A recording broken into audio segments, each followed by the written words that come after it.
प्यारे विद्यार्थियों, आप सभी का स्वागत है आज की इस क्लास में। आज हम बात करने वाले हैं, जैसा कि आपको पता है, हम इंडियन पॉलिटी के एक सीरीज चला रहे हैं एसएससी जीडी और बाकी सभी परीक्षाओं में आने वाले महत्वपूर्ण प्रश्नों की। इसमें हम बात कर रहे हैं उन महत्वपूर्ण प्रश्नों की जो पिछले 2 या 3 सालों के अंतर्गत एसएससी ने विभिन्न परीक्षाओं में पूछे गए हैं, चाहे वो परीक्षा एमटीएस, सीजीएल, सीपीओ या सीएचएसएल या एसएससी जीडी रही है। उसको ही ध्यान में रखकर उनसे संबंधित बाकी के प्रश्न जो अगले हमारी परीक्षा में पूछे जाने की संभावना है, उसी के आधार पर हम बाकी आने वाले संभावित प्रश्नों का भी यहाँ पर डिस्कशन कर रहे हैं। तो उम्मीद कर रहे हैं आपको वीडियो पसंद आ रही होगी, क्लास पसंद आ रही होगी। अगर आप हमारे चैनल पर नहीं हैं तो यहाँ पर चैनल को सब्सक्राइब जरूर कीजिएगा और वीडियो को पसंद आने पर लाइक का बटन अवश्य प्रेस कीजिएगा। अगर आपकी कोई कीमती सुझाव है तो आप कमेंट बॉक्स में अपना कीमती सुझाव हमारे साथ साझा कर सकते हैं। आज की क्लास शुरू करने से पहले मैं आपसे एक प्रश्न पूछूंगा। प्रश्न कुछ इस प्रकार है कि निम्न में से कौन सा सबसे छोटा लिखित संविधान किस देश का है। मतलब ए ऑप्शन है, इसमें से कौन सा देश का संविधान लिखित है और सबसे छोटा लिखा हुआ है। ऑप्शन ए आपके पास भारत, अमेरिका, ब्रिटेन या फिर जापान। सही आंसर कमेंट बॉक्स में दीजिए। आपको इसका सही उत्तर अगली वीडियो में और कमेंट बॉक्स में मैं इसका आंसर पिन कर दूंगा, ठीक है। अगर आप हमारे टेलीग्राम ग्रुप से जुड़ना चाहते हैं और तरह तरह की हमारी पीडीएफ प्राप्त करना चाहते हैं तो टेलीग्राम पर जाकर सर्च कीजिए ज्ञान Ganga study without any space, फिर इस चैनल को आप हमारे ज्वाइन कर सकते हैं, ठीक है। आज की इस वीडियो क्लास में हम बात करने वाले हैं संविधान के स्रोत के बारे में। भारतीय संविधान जो है उस पर जो आपको पता है कि बहुत सारे देशों के संविधान से हमने कुछ अच्छे अच्छे फैक्ट हमारे भारतीय संविधान में शामिल किए गए हैं। तो उन सभी फैक्टों के बारे में हम चर्चा करेंगे जो हमारे संविधान में शामिल किए गए हैं विदेशियों से। उनसे संबंधित प्रश्न जो आए हैं एसएससी ने विगत परीक्षाओं में पूछे गए हैं, उनका डिस्कशन करेंगे और आगे संभावित प्रश्नों के बारे में भी हम पढ़ेंगे। तो कृपया करके इन प्रश्नों को अपनी कॉपी में लिख लीजिएगा, जो कि आपको भविष्य में रिवीजन करने के लिए फायदे में रहेंगे, ठीक है। तो आज का क्वेश्चन ये है, आज का क्वेश्चन पहला क्वेश्चन जो है वो ये है कि भारतीय संविधान में अवशिष्ट शक्तियों का विचार किस देश के संविधान से लिया गया। ऑप्शन है दक्षिण अफ्रीका, कनाडा, जापान या यूएसए। तो अवशिष्ट शक्तियों के बारे में हम पहले बात करने से पहले समझ लेते हैं कि एक्चुअल में अवशिष्ट शक्तियां जो होती हैं वो क्या होती हैं। देखिए, अवशिष्ट शक्तियों का मतलब यहाँ पर होता है, आपको पता है, भारतीय संविधान की 7वीं अनुसूची, 7वीं अनुसूची, भारतीय संविधान की अनुसूची जो 7वीं है उसमें शुरुआत में अनुसूचियों की संख्या 8 थी, वर्तमान में अनुसूचियों की संख्या जो है संविधान में 12 है। 7वीं अनुसूची में जो है आपके 3 इसके पार्ट बनाए गए हैं। एक है संघ सूची, ध्यान रखना, एक है यहाँ पर संघ सूची, एक है यहाँ पे राज्य सूची और एक है यहाँ पर समवर्ती सूची। ध्यान से सुनना बात को। संघ सूची, संघ सूचियों का मतलब है यहाँ पे विषय उन टॉपिकों के बारे में चर्चा की गई है जिसके मामले में जो कानून है वो सिर्फ जो बनाएगा वो सिर्फ केंद्र सरकार ही बनाएगी, यानी इस पर कानून बनाने का अधिकार सिर्फ और सिर्फ केंद्र सरकार का है। जब शुरुआत में इसमें 97 विषय थे, वर्तमान में यहाँ पे कुल विषय जो हैं उनकी संख्या जो है वो 100 है, 100 है। राज्य सूचियों की बात करें, राज्य सूची में वो विषय हैं जिस पर राज्य सरकार कानून बना सकती हैं। राज्य सरकार के अंडर में पहले शुरुआत में संविधान बना था तो 61 विषय थे, वर्तमान में यहाँ पर विषयों की संख्या 66 है। समवर्ती सूची में वर्तमान में 52 विषय दिए गए हैं जिस पर राज्य और केंद्र दोनों मिलकर कानून बना सकते हैं, लेकिन टकराव की स्थिति में जो कानून माना जाएगा वो संघ सूची यानी कि केंद्र सरकार का माना जाएगा। तो अब बात यहाँ पर यह है कि 7वीं अनुसूची में कुछ विषय ऐसे हैं जिसपे संघ यानी कि केंद्र सरकार, प्रधानमंत्री सरकार बना सकती है, कानून बना सकती है। राज्य सूची में सिर्फ और सिर्फ राज्य सरकार यानी कि मुख्यमंत्री का मंत्रिमंडल कानून बना सकता है, पूरा विधानसभा और विधानमंडल। लेकिन बात ऐसी आती है कि मान लो कोई ऐसा विषय है जो संघ सूची में भी नहीं है, राज्य सूची में भी नहीं है, समवर्ती सूची में नहीं है, उसके विषय में कानून बनाना है। कहने का मतलब है कोई नया कानून बनाना है। तो नया कानून कोई बनाना होगा, उसके बनाने की शक्ति होती है, उसी को हम बोलते हैं अवशिष्ट शक्ति, जो अभी तक इन दोनों विषयों तीनों सूचियों में वर्णन नहीं है उस विषय का, उस मामले में कोई कानून बनाना है, उसको हम बोलते हैं अवशिष्ट शक्ति। तो अवशिष्ट शक्ति है जो भारत की, वो वर्तमान में किसके पास है? वो केंद्र सरकार के पास है। राज्य सरकार अपनी तरफ से कोई नया कानून नहीं बना सकती, केंद्र सरकार अपनी तरफ से नए कानून बना सकती है।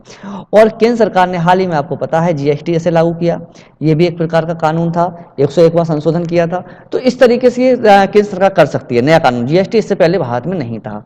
ठीक है, तो ये जो कॉन्सेप्ट है, केंद्र सरकार के पास जो अधिकार मिलता है नए कानून बनाने का, वो जो कॉन्सेप्ट है वो हमने लिया है कहाँ से? वो लिया है हमने कनाडा से। तो ध्यान रखना, इसका जो आंसर है वो है कनाडा। ये 2019 के एसएससी सीजीएल में पूछा गया प्रश्न है। ठीक, तो अब हम बात कर लेते हैं कि जो भारत के स्रोत हैं, एक मोटा मोटा तौर पे, कि किस देश से हमने क्या लिया है। देखिए, आगे इसके बारे में क्वेश्चन हम करेंगे। देखिए, समुद्र यूएसए यानी संयुक्त राज्य अमेरिका, संयुक्त राज्य अमेरिका का प्रभाव काफ़ी देखने को मिलता है भारतीय सरकार, भारतीय संविधान में। यहाँ पे आप देखोगे मौलिक अधिकार हमने जो लिए हैं वो अमेरिका से लिए हैं। टोटल इनकी संख्या शुरुआत में 7 थी, वर्तमान में इनकी संख्या जो है वो 6 है। न्यायिक पुनरावलोकन, न्यायिक पुनरावलोकन का मतलब है एक बाद, देखो, सुप्रीम कोर्ट न्याय देने का काम करता है, सबसे बड़ी बॉडी है भारत की, जो भारत में जो क्या करती है? न्याय की प्रक्रिया को देखती है। लेकिन यहाँ पे एक शब्द है, जैसे मान लो सुप्रीम कोर्ट को हम अपीलीय न्यायालय भी बोलते हैं। अपीलीय न्यायालय, अपीलीय न्यायालय का मतलब होता है कि जैसे कि मान लो कोई भी आपका हाई कोर्ट है या डिस्ट्रिक्ट कोर्ट है या सिविल कोर्ट है, कोई भी आपका कोर्ट है छोटा वाला, अगर उसने एक बार कोई अपना वर्डिक्ट यानी कि फैसला सुना दिया, तो वो अपने आप के फैसले को बदल नहीं सकता। आप उस फैसले को नहीं बदल सकते, उसके फैसले को उससे बड़ा वाला जो कोर्ट होगा, जो न्यायालय होगा, वो उस फैसले को बदल सकता है। लेकिन अगर आप सुप्रीम कोर्ट में जाएं, सुप्रीम कोर्ट से बड़ा कोई कोर्ट भारत में नहीं है। अगर सुप्रीम कोर्ट कोई ऐसा फैसला देता है, लेकिन उस फैसले में फिर न्यायिक पुनरावलोकन की जरूरत पड़ती है, मतलब दोबारा उस न्याय की प्रक्रिया को देखने की जरूरत पड़ती है, तो ये भारतीय संविधान में वर्णन है कि सुप्रीम कोर्ट अपने ही दिए हुए आदेश को पलट सकता है। इसीलिए इसको हम बोलते हैं अपीलीय न्यायालय। अपीलीय इसलिए बोलते हैं क्योंकि आप किसी भी फैसले के खिलाफ सुप्रीम कोर्ट में जाकर अपील कर सकते हो, दोबारा उस फैसले को देने के लिए, उस पर विचार करने के लिए। लेकिन बाकी किसी न्यायालय पर ये ऐसा आप नहीं कर सकते, अपील नहीं कर सकते। ठीक है, तो ये जो कॉन्सेप्ट है पुनरावलोकन का, यानी कि दोबारा न्याय देने का, दोबारा उस पर रिसर्च करने का कि जो आपने न्याय दिया है क्या वो वास्तव में सही है, ये प्रक्रिया हमने ली है अमेरिका से। संविधान की सर्वोच्चता, संविधान की सर्वोच्चता का मतलब भारत में सबसे बड़ा जो है वो है संविधान, इंडियन कॉन्स्टिट्यूशन, ये सबसे बड़ी श्रेणी में आता है। तो ये हमने रखा है संविधान, संयुक्त राष्ट्र अमेरिका से लिया है।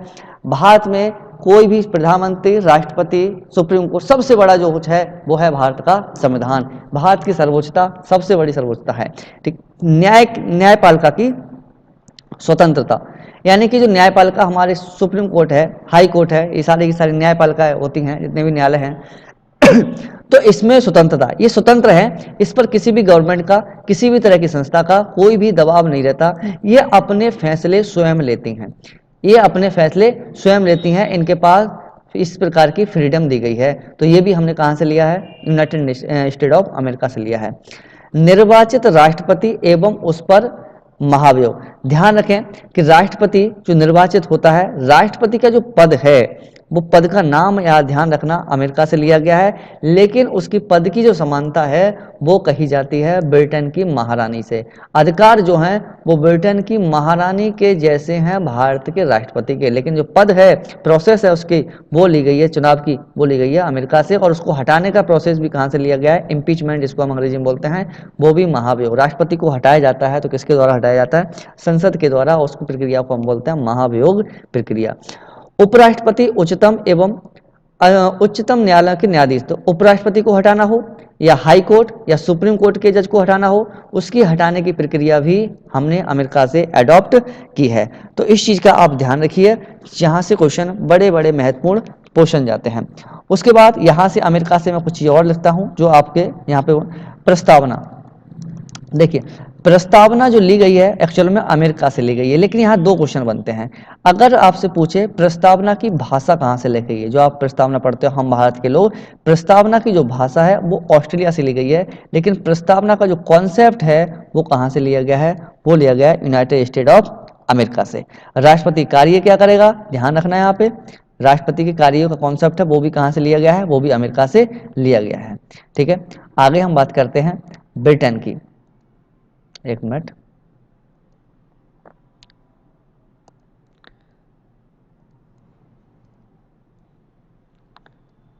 देखिए यहाँ पर इतना ही था, मैं देख रहा था थोड़ा, ठीक है। आगे हम बात करेंगे, एक मिनट। देखिए यहाँ से हम बात करेंगे ब्रिटेन। ब्रिटेन से क्या क्या लिया गया है। देखिए ब्रिटेन से जो लिया गया है वो हमारे पास लिया गया संसदीय प्रणाली।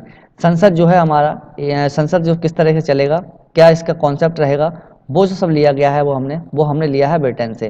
ध्यान रखें, संसदीय प्रणाली जो है वो हमने लिया है ब्रिटेन से। संसदीय प्रणाली जो ले रखी है हमने, वो ले रखी है ब्रिटेन से। संसद में 2 सदन होते हैं, एक अपर हाउस एक लोअर हाउस, तो उन्हीं की तरह हमने कॉन्सेप्ट है, वहाँ पे ऐसा होता है।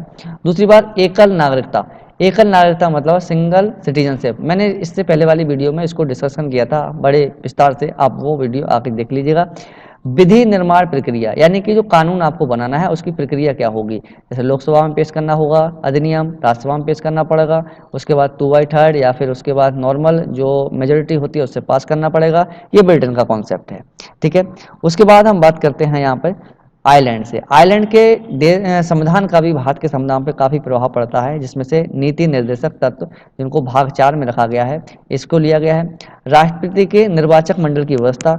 राष्ट्रपति का निर्वाचक मंडल का मतलब है राष्ट्रपति में चुनाव कौन करेगा, तो राष्ट्रपति का निर्वाचक मंडल होता है, उसमें 3 लोग आते हैं, एक लोकसभा के सदस्य, एक राज्यसभा के सदस्य और एक राज्यों की विधानसभा के सदस्य। ध्यान रखना, राष्ट्रपति के निर्वाचन मंडल में 3 लोग आते हैं जो राष्ट्रपति के चुनाव में भाग लेते हैं, वो हैं लोकसभा के सदस्य, राज्यसभा के सदस्य और विधानसभा के सदस्य। लेकिन उपराष्ट्रपति की हम बात करें, उपराष्ट्रपति के जो निर्वाचक मंडल होता है उसमें सिर्फ 2 ही लोग आएंगे, लोकसभा और राज्यसभा, ठीक है। तो ये कॉन्सेप्ट हमने कहाँ से लिया है, ये लिया है आयरलैंड से।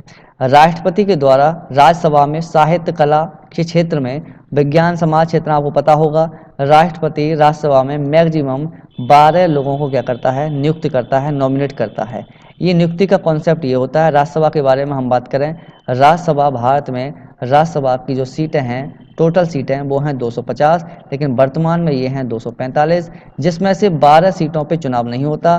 चुनाव जो होता है वो मात्र होता है 233 सीटों पर। जो 12 सदस्य लोग होते हैं ये किसी भी अपने क्षेत्र में, साहित्य में हो सकते हैं, कला में हो सकते हैं, विज्ञान में हो सकते हैं, समाज सेवा में हो सकते हैं, इन क्षेत्रों में बहुत ही ज़्यादा योग्य व्यक्ति होते हैं। इनको इसलिए रखा जाता है, मान लो किसी इस प्रकार का कानून बनाना है किसी खेल के संबंध में, तो वहाँ से खेल के बारे में ज़रूरी नहीं है, संसद के जो जितने भी सदस्य होते हैं उनको खेल के बारे में नॉलेज हो, तो इसके लिए उनसे सलाह या परामर्श लेने के लिए ऐसे व्यक्ति की नियुक्ति वहाँ पे की जाती है जो उसके बारे में जानता हो। वो जरूरी नहीं है 12 कर सकता है, राष्ट्रपति के उस पर ये इच्छा पर निर्भर करता है कि वो 12 करेगा, 6 करेगा, 8 करेगा, लेकिन मैक्सिमम वो 12 से ज़्यादा नहीं कर सकता, ठीक है। ये कॉन्सेप्ट लिया गया है, ये लिया गया है आयरलैंड के संविधान से। दूसरी बात, यहाँ से एक चीज़ मैं और जोड़ूंगा, यहाँ पे राज्यसभा के सदस्य जो होते हैं, राज्यसभा के सदस्य, यहाँ पे लिख लेना इसको, राज्यसभा के सदस्य की नामांकन, सदस्य जो होते हैं वो नॉमिनेशन कैसे करेंगे, नामांकन कैसे करेंगे, इसकी प्रक्रिया भी आयरलैंड से ली गई है, इसकी प्रक्रिया भी आयरलैंड से ली गई है। अब बात करेंगे ऑस्ट्रेलिया के बारे में। ऑस्ट्रेलिया से प्रस्तावना की भाषा मैंने बताया था, प्रस्तावना कहाँ से ली गई है, प्रस्तावना जो है वो अमेरिका से ली गई है, लेकिन उसकी जो लैंग्वेज है वो ऑस्ट्रेलिया से ली गई है। समवर्ती सूची मैंने बताया था, समवर्ती सूची में केंद्र सरकार और राज्य सरकार दोनों मिलकर कानून बना सकते हैं, ये ऑस्ट्रेलिया से ली गई है। उसके बाद केंद्र और राज्य के बीच का संबंध, मतलब केंद्र का क्या क्षेत्र रहेगा शक्तियों के आधार पर, और राज्य की कौन कौन से क्षेत्र रहेंगे जहाँ पे राज्य अपनी व्यवस्था करेगा, इन दोनों की शक्तियों का संबंध जो है वो भी कहाँ से लिया गया है, वो भी ऑस्ट्रेलिया से लिया गया है। इस चीज को ध्यान में रखना, ठीक है। नेक्स्ट क्वेश्चन की तरफ बात करते हैं। जर्मनी, देखिए जर्मनी के संविधान का भी भारत के संविधान पर प्रभाव देखने को मिलता है, जिसमें है आपातकाल से प्रबंधन के दौरान राष्ट्रपति को मौलिक अधिकार संबंधी शक्तियां। कहने का मतलब यहाँ पर यह है कि जो राष्ट्रपति आपातकाल लगाता है, उस आपातकाल में वित्तीय आपातकाल, ध्यान रखना, वित्तीय आपातकाल की जो कॉन्सेप्ट है, वित्तीय आपातकाल तब लगता है जब देश में धन की कमी हो जाती है, आपातकाल। लेकिन भारत में ऐसा अभी तक नहीं हुआ है, भारत में धन की कमी नहीं हुई है, क्योंकि भारत के नेता इतने महान हैं, इतने पैसे वाले हैं, भारत इतना गरीब अमीर देश है कि भारत में वित्तीय आपातकाल लगने की आवश्यकता अभी तक नहीं पड़ी है। तो जो इसका लगाने का तरीका है वो हमने लिया है कहाँ से, जर्मनी से, ठीक है। कनाडा से काफ़ी प्रभाव देखने को मिलता है भारतीय संविधान में। संगठनात्मक विशेषताएं, अवशिष्ट शक्तियां भी मैंने बताया था, अवशिष्ट शक्तियां बहुत हैं, इसके बारे में कोई नए विषय पर कानून अगर बनाना है तो किसके पास है वो शक्ति, केंद्र के पास, यहाँ से ली गई है। राज्यपाल, राज्यपाल का नियुक्ति, ध्यान रखना पद नहीं सिर्फ नियुक्ति, राज्यपाल कैसे नियुक्त होगा ये कॉन्सेप्ट लिया गया है कनाडा से। राज्यपाल के पद के बारे में बात करूं तो भारत सरकार के 1935 के जो अधिनियम आया था उससे लिया गया, इसके बारे में बात करूंगा अभी। 1935 के अधिनियम का बहुत प्रभाव भारत के संविधान पर पड़ता है, लेकिन राष्ट्रपति राज्यपाल का पद आपसे पूछ लेगा तो 1935 का भारत सरकार अधिनियम, लेकिन अगर आपसे पूछा है उसकी नियुक्ति का कॉन्सेप्ट तो वो होगा कनाडा से। संघ तथा राज्य के बीच का शक्ति का विभाजन कनाडा से। उसके बाद यहाँ पे दक्षिण अफ्रीका का जो प्रभाव पड़ता है कानून का, वो पड़ता है संविधान संशोधन की प्रक्रिया। संविधान में जो आप संशोधन करोगे ये कॉन्सेप्ट लिया गया है दक्षिण अफ्रीका से। ये आपको पता होना चाहिए, अनुच्छेद 368 के तहत हम क्या करते हैं, भारत के संविधान में संशोधन कर सकते हैं। उसके बाद बात करते हैं मौलिक कर्तव्यों के बारे में। मौलिक कर्तव्य जो है, मौलिक कर्तव्य जो हैं वो लिए गए हैं रूस से, लेकिन ध्यान रखना संविधान के निर्माण के समय मौलिक कर्तव्य का कॉन्सेप्ट नहीं था। मौलिक कर्तव्य थे ये लिए गए थे 1976 के संविधान में संशोधन हुआ था। जो संशोधन था वो था 42वां संविधान संशोधन जो हुआ था 1976 में, जिसमें एक समिति कमेटी बनाई गई थी। उस समिति का ध्यान रखना, इसका नाम था सरदार स्वर्ण सिंह समिति। सरदार स्वर्ण सिंह समिति के सिफारिश पर भारत में लागू हुए थे क्या, मौलिक कर्तव्य। इसकी जो संख्या थी वो शुरुआत में 10 थी, लेकिन वर्तमान में इनकी संख्या जो है 11 है। एक जो बड़ा है संविधान वो बड़ा है, जो संशोधन है जो कर्तव्य बड़ा है वो बड़ा है 46वां संविधान संशोधन। 46वां संविधान में संशोधन हुआ, और ये 46वां संशोधन हुआ था, ये हुआ था 2002 में। इसके तहत यहाँ पे शिक्षा का जो अधिकार है, शिक्षा कर्तव्य, शिक्षा को किसी को देने का, प्रत्येक बच्चे को 6 साल से 14 साल के बीच में शिक्षा का जो उद्देश्य है उसको यहाँ पे जोड़ा गया था। तो कुल मिला के इनका जो भाग है, ध्यान रखना भाग जो है इनका वो है 4A। ध्यान रखना 4A भाग है। भाग कौन से भाग में मिलेंगे ये कर्तव्य, 4A में। और आपसे अगर ये पूछता है कि अनुच्छेद कौन से मिलेंगे, तो अनुच्छेद है 51A। जिस भाग में नीति निर्देशक तत्व थे उसी में इनको जोड़ा गया है। नीति निर्देशक तत्व आयरलैंड से लिए गए जो 4 में थे, 4A के बाद इसको जोड़ा गया, और नीति निर्देशक तत्व का कॉन्सेप्ट 51 तक है, और 51 के बाद 51A में इनको जोड़ा गया। तो 11 के 11 जो आपको मिलेंगे मौलिक कर्तव्य, ये सब आपको अनुच्छेद 51 का या 51A में देखने को मिलेंगे। जापान, एक मिनट और यहाँ पे जापान वाला रह गया, बैक आ जाओ। जापान से विधि द्वारा स्थापित प्रक्रिया। विधि द्वारा स्थापित प्रक्रिया का मतलब ये है कि कोई भी काम करोगे भाई वो विधि विधान से ही करोगे, नियम कानून किसे करोगे, अपने तरीके से आप नहीं करेंगे। कोई भी ऐसा काम नहीं करेंगे, कोई प्रधानमंत्री हो, कोई भी राष्ट्रपति हो, कोई भी मंत्री, कोई भी संतरी, वो अपने हिसाब से कुछ नहीं कर सकता। वो एक कॉन्सेप्ट है कि राज्यसभा, लोकसभा, राष्ट्रपति, ये तीनों मिलकर एक संविधान का निर्माण करते हैं। इन तीनों के द्वारा एक संविधान, कोई एक्ट, कोई अधिनियम बनेगा, वो पास होगा, फिर वो कानून कहलाएगा। किसी एक के हाथ में नहीं है कि वो अपनी तरफ से कोई भी एक कानून पास कर दे। तो ये कॉन्सेप्ट हमने लिया है जापान का, बहुत ही अच्छा कॉन्सेप्ट हमारे देश के संविधान निर्माताओं ने यहाँ पर लिया था। ठीक है, ये हो गया हमारा पास। एक बात यहाँ पे और सुन लेते हैं, पहले तो इसके बारे में डिस्कशन करेंगे। भारतीय संविधान में कौन सी विशेषता सोवियत सोशलिस्ट रिपब्लिक यूएसएसआर, रूस इसको हम बोलते हैं, आज का रूस है, 1992 में टूटकर बिखर गया था 15 देशों में। तो ये कहाँ से लिया गया, मैंने बताया था। यहाँ पे क्या लिया गया, तो ध्यान रखना पंचवर्षीय योजना। देखो ये कुछ कॉन्सेप्ट ऐसे भी आएंगे जो यहाँ पीछे नहीं मिलेंगे, इसलिए यहाँ पे क्वेश्चन मैं लेके आया हूँ कि जो क्वेश्चन कई बार बुक्स में देखने को हर किताबों में नहीं मिलते हैं, 2-3 बुक आप इकट्ठा करोगे तब जाके आपको इस तरह क्वेश्चन मिलेंगे। तो वो हमारा प्रयास है कि हम आपको एक बुक या 4 बुक ना पढ़ें, आप सिर्फ इसी चीज़ को बार बार रिपीट करके देखें, इनको नोट्स कर लें, तो आपको ज़रूरत नहीं पड़ेगी। मुझे नहीं लगता कि आपको किसी और बुक्स की ज़रूरत पड़ेगी। पंचवर्षीय योजना का कॉन्सेप्ट जो था, आप जो लिया गया हमने कहाँ से, यूएसएसआर से। देखो योजना योजना आयोग की स्थापना पंडित जवाहरलाल नेहरू 1951 में होती है। ठीक है, उसके बाद 2015 में इसको खत्म कर दिया। आपको जैसे पिछली वीडियो में बताया था, उसकी जगह नीति आयोग आया। योजना आयोग का काम क्या था? योजना आयोग का काम था कि भारत में 5 वर्षों के लिए एक काम के लिए समय निर्धारित करना, उसको हम बोलते हैं पंचवर्षीय योजना। तो पंचवर्षीय योजना का जो कॉन्सेप्ट हमने लिया वो रूस से लिया, और इसके साथ साथ मैंने बताया था अभी, रूस से हमने और क्या लिया है? रूस से लिया है मौलिक कर्तव्य, जिनकी संख्या शुरुआत में 10 हुआ करती थी, बाद में 11 हो गई। कब हो गई? 86 में संशोधन हुआ था। कब हुआ था? 2002 में। समिति कब बनी? इसकी समिति बनी, समिति का नाम था सरदार स्वर्ण सिंह समिति। और ये कौन सा संविधान संशोधन था? 76वां। कब हुआ था? ये आपका क्वेश्चन है, आप बताइए कब हुआ था। ठीक है, सॉरी 1976 में हुआ था। सन बताइए मैंने 1976। आपको ये बताना है कि ये संशोधन कौन सा था। ऑप्शन है 41, 42, 43, 44। कमेंट बॉक्स में इसका आंसर दीजिएगा। भारतीय संविधान में न्यायिक पुनरावलोकन की शक्ति और न्यायपालिका की स्वतंत्रता का प्रावधान किस देश से लिया गया है? अभी मैंने बताया था कि पुनरावलोकन का मतलब कॉन्सेप्ट समझाया था कि दोबारा हम एक न्याय अगर कई गलत तरीके से ना चला जाए, इसके लिए हमने कॉन्सेप्ट किया है कि हम दोबारा उसको सुनवाई कर सकें, किसी बेगुनाह को किसी तरीके से नहीं फंसाया जा सके, तो वो है अमेरिका। जर्मनी के बारे में बात करते हैं। जर्मनी से हमने क्या लिया था? मैंने आपको बताया था वित्तीय आपातकाल का कॉन्सेप्ट यहाँ पे लिया था। उसके बाद जापान से लिया था हमने वित्तीय जापान से लिया था विधि निर्माण प्रक्रिया। कोई भी काम करोगे आप तो कानून को बनाकर करोगे, तो विधि निर्माण की जो प्रक्रिया थी वो हमने ली थी जापान से। ऑस्ट्रेलिया के बारे में मैंने बताया कि ऑस्ट्रेलिया से जो कॉन्सेप्ट हमने लिया था उसका हमने लिया था समवर्ती सूची और प्रस्तावना की भाषा। ये हमने ऑस्ट्रेलिया से लिया था।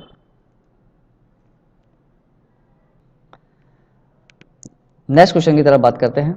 नेक्स्ट क्वेश्चन है आपके सामने, भारतीय संविधान में स्वतंत्रता का सिद्धांत किस देश से लिया गया था? भारतीय संविधान में स्वतंत्रता का सिद्धांत ये लिया गया था फ्रांस से। ये मैंने यहाँ पे मिस कर दिया था, फ्रांस से मैंने नहीं बताया था स्वतंत्रता का सिद्धांत। और उसके बाद हमने यहाँ पे समता बंधुता शब्द ध्यान रखना, समता बंधुता और स्वतंत्रता, इन तीनों का हमने जो कॉन्सेप्ट है वो लिया है फ्रांस से। समता का मतलब होता है प्रत्येक व्यक्ति को, प्रत्येक नागरिक को समान समझना। बंधुता का मतलब होता है बंधु, यानी कि एक मित्रता का भाव, एक दुश्मन का भाव सरकार नहीं निभाएगी किसी भारतीय नागरिक के प्रति।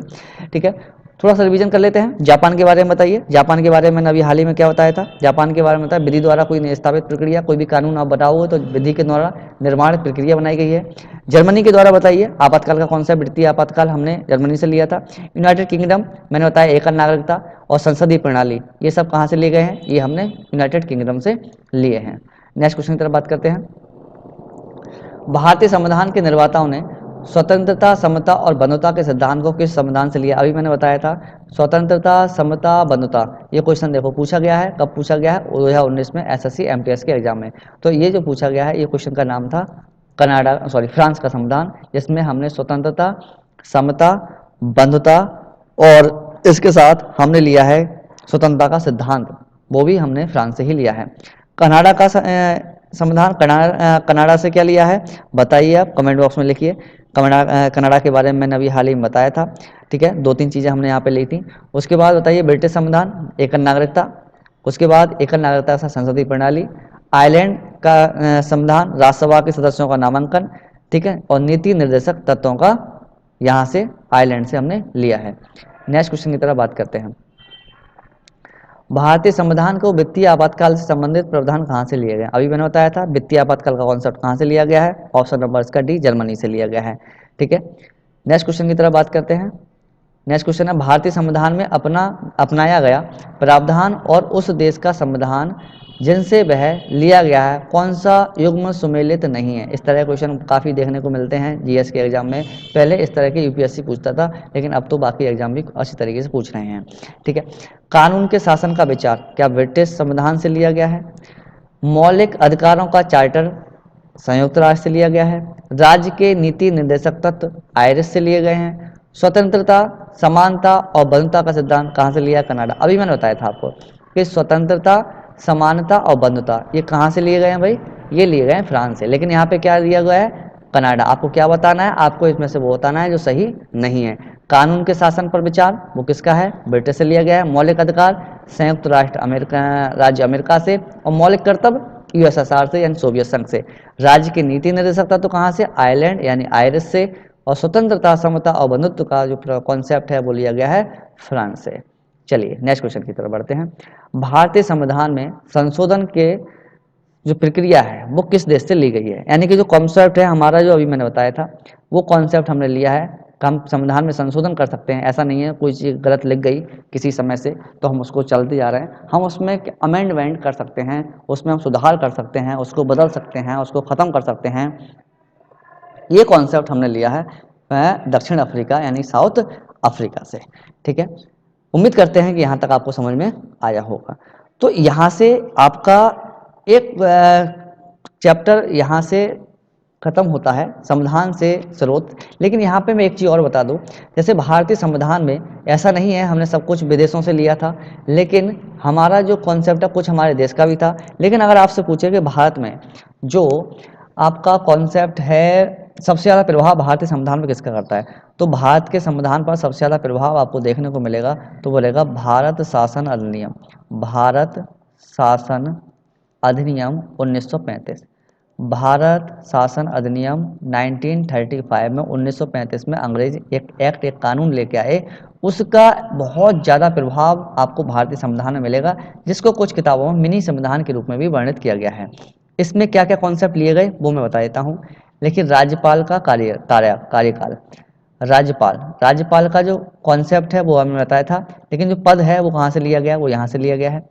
उसके बाद न्यायपालिका, जो सुप्रीम कोर्ट है वो हमारा यहीं से, संघीय भारत में पहला संघीय न्यायालय आपको पता है 1935 के तहत बना था। सुप्रीम कोर्ट जो बना था वो 28 जनवरी को बना था, संविधान के बाद उसी का रूप था।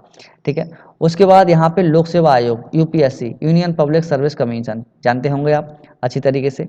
उसके बाद आपातकालीन उपबंध, देखो वित्तीय आपातकाल तो हमने लिया है जर्मनी से, लेकिन बाकी जो तरीके हैं लगाने वाले वो हमने कहाँ से, जो हमारा 3 तरह के आपातकाल लगते हैं, एक राष्ट्रीय आपातकाल, ये वित्तीय आपातकाल, और एक होता है हमारा राजकीय आपातकाल, जिसको हम राष्ट्रपति शासन के रूप में भी जानते हैं।